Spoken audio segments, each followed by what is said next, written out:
다음 주 김호수 검찰총장 후보자 인사청문회를 앞두고 오늘 법사위가 열렸습니다. 증인 채택 문제를 놓고 여야의 기싸움이 예상됐는데 오늘 회의에서는요, 증인 채택 얘기는 아예 꺼내보지도 못하고 10분도 안 돼서 회의를 정회했습니다. 어떤 사연인지 류정아 반장이 정리했습니다.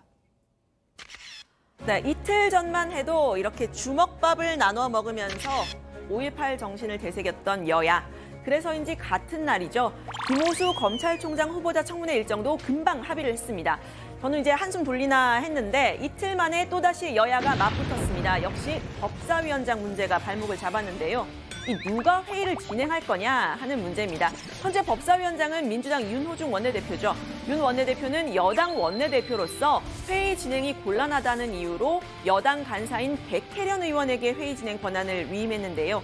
백 의원 역시 당의 최고위원을 맡고 있습니다. 민주당이 단독으로 박주민 의원을 간사로 선임을 하려고 하면서 충돌을 빚은 겁니다. 회의는 국장의 말씀처럼 개의한 지 10분도 안 돼서 정회를 했습니다.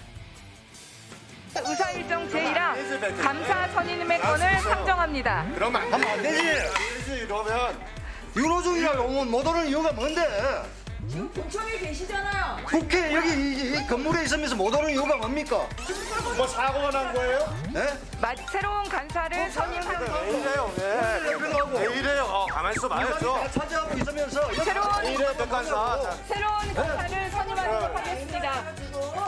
그동안의 관례에 따라 그래서 지금 왜 이래요 정말. 아유. 박주민 의원을 더불어민주당 간사로 선임하고자 하는데 이 아니 지금 이렇게 하면 안 되지. 무효예요, 무효. 이해 없으시죠? 이 있습니다, 무효예요. 가결되었음을 선포합니다. 이게 꼼수부리는 거 아니야 이게? 그 많은 짓이야 이게. 어? 박주민 의원은 나한테 와가지고 협상하는 모양새를 갖추고 사람 잡아갖고 여기 단독 처리하고 있어. 왜 왔어? 자기 자신이 들여서 범죄가 아니기 때문에 못 온다고 했어. 된다고 이게. 이따가 2시에 복귀하도록 하겠습니다. 이래놓고 밀어붙인 거 아니야? 명예를 선포합니다. 네, 이렇게 오전 회의가 끝났고요. 국민의힘은 백혜련 간사가 위원장 자리에 앉은 것부터 무효라고 했습니다. 국회법에 따르면 위원장이 사고가 난 게 아닌 이상 직접 회의를 주재해야 한다, 이런 주장입니다. 그러니까 이게 문제예요. 법사위원장도 됐다가 원내대표도 됐다가 경직도 됐다가 자기 맘대로입니다. 아니 국회직과 당직을 편의에 따라서 결합했다가 해체했다가 분리를 하고 취사 선택을 하고 세상에 이게 정상인 당입니까? 네, 민주당은 이 위원장이 자리를 비울 경우에는 간사가 회의를 진행하는 게 드물지 않은 일이라고 했습니다. 오늘 법사위 회의, 김호수 총장 후보자 청문회를 위한 실무적인 내용들을 논의를 해야 되죠.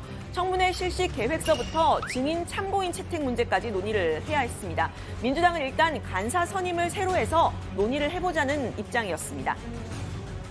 간사가 제가 아니면은 야당하고 얘기하는 자격과 이런 부분에 있어서 어려움이 있어서 그리고 또 저희 당 의원들 간의 회의를 주재하고 하는데도 어려움이 있어서 간사 선임은 특히 또 당내에 그런 필요도 있고 해서 좀 간사 선임부터 먼저 좀 하자고 말씀을 드렸고.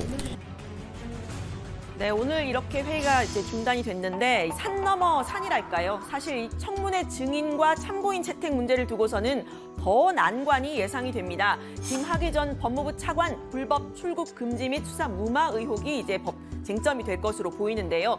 국민의힘은 이 청문회에 증인으로 20명을 요청을 했습니다. 조국, 박상기 전 법무부 장관, 그리고 한동훈 검사장, 이광철 청와대 민정비서관 등이 포함이 됐고요. 참고인 요구에는 조국 흑서의 공동저자인 서민 교수 등이 포함이 됐습니다. 민주당은 전원 채택을 거부하고 있는데요. 재판 중이거나 재판 중인 사안과 관련이 돼 있다라는 건데 이 서민 교수에 대해서는 기생충 학자라는 점을 거부 사유로 들었다고 합니다. 증인 채택의 난항을 겪으면서 국민의힘은 맹탕 청문회를 하자는 거냐 공격을 했는데요. 오늘 오후 5시쯤 민주당은 야당의 반대를 무릅쓰고 전체 회의를 속개했습니다. 오전에 간사로 선임된 박주민 의원이 사회를 받고 민주당이 단독으로 99건의 법안을 처리를 했는데요. 국민의힘은 민주당의 일방적인 회의 강행에 항의를 하다가 퇴장을 했습니다. 김호수 총장 후보자 청문회 다음 주 수요일 26일이죠. 증인 채택부터 청문회 당일 회의 진행 문제까지 여야의 힘겨루기 계속될 것으로 보입니다. 이번에는 때 아닌 논란으로 떠오른 김부선 문제입니다. 수도권 광역급행철도 GTX-D 노선인데요. 당초 주민들은 이렇게 김포에서 부천 그리고 하남까지를 연결하는 노선을 요구를 했는데 이 정부안에는 이 김포에서 부천까지만 연결하는 것으로 담겼습니다. 주민들의 반대가 거세자 정부는 노선의 일부 열차를 서울의 여의도나 용산까지 운행하는 것을 검토하겠다 했는데 그래도 반발은 계속되고 있습니다. 강남 쪽 출퇴근하시는 분들이 사실 굉장히 많지 않습니까? 그쪽이 일자리가 많기 때문에. 그래서 그 부분을 우리가 얘기하는 건데 생뚱맞게 갑자기 여의도 용산 얘기를 하시면 네, 오늘은 경기도 김포, 부천, 하남시장과 함께 또 서울 강동구청장까지 함께 입장문을 발표를 했는데요. 원한 대로 김포에서 서울 강남을 거쳐서 하남까지 연결을 해달라는 겁니다. 해당 지자체장들 모두 민주당 소속이죠. 민주당 소속 지역구 의원들도 앞서 기자회견을 열었습니다. 경기 김포 신도시에 이어서 다음 달 인천 검단 신도시까지 입주가 시작이 되면 이곳의 인구가 폭발적으로 늘기 때문에 교통난이 더 심각해진다는 겁니다. 지금도 복잡하죠. 김포와 서울을 잇는 2칸짜리 경전철, 김포 골드라인, 이른바 김골라를 예로 들었는데요. 출퇴근 시간이 혼잡률이 300%에 달한다고 하는데 이미 1년 전에 제가 직접 타본 적이 있습니다.